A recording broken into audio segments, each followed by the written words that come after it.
అస్సలామలైకుం వరహమతుల్లాహి వబరకాతుహు. Hi viewers.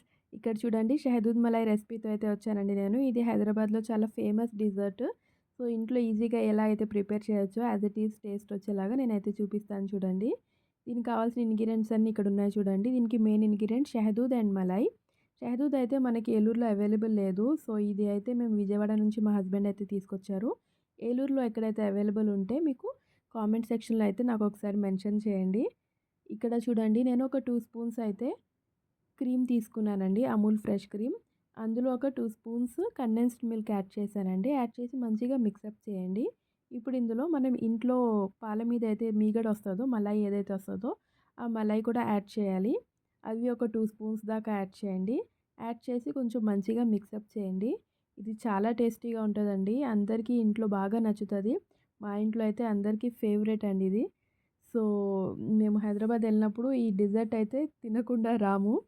So, ఇదైతే మాకంత favourite మా ఫ్యామిలీలో అందరికీ. ఇప్పుడు ఇందులో షహదూద్ అయితే యాడ్ చేసామిక్కడ. యాడ్ చేసి ఒకసారి మంచిగా మిక్సప్ చేయండి.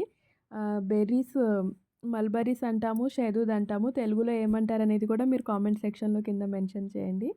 ఇప్పుడు నాకింకా ఈ కొంచెం మిగడ తక్కువ అనిపిచ్చింది. సో, ఇంకొంచెం మిగడ అండ్ కండెన్స్డ్ మిల్క్ యాడ్ చేసి మంచిగా ఒకసారి మిక్సప్ చేయండి.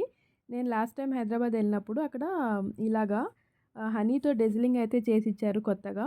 సో, నేను అలాగే చేద్దామని చెప్పి హనీతో ఇక్కడైతే డెజిలింగ్ చేశాను. సేమ్ యాజ్ ఇట్ ఈజ్ అలాగే వచ్చిందండి టేస్ట్. చాలా టేస్టీగా ఉంది. ఇంకా దానికన్నా నేను చేసిన డిజర్ట్ అయితే నాకు బాగా నచ్చింది. ఎందుకంటే ఫ్రెష్‌గా, హైజీనిక్‌గా నేను చేసుకున్నాను కాబట్టి ఇంకా నేను చేసిందే చాలా టేస్టీగా అనిపిచ్చింది. సో, మీరు ఎప్పుడైనా ఈ షహదూద్ కనిపిస్తే ఈ రెసిపీ అయితే కంపల్సరీ ట్రై చేయండి. అల్లా హాఫీజ్.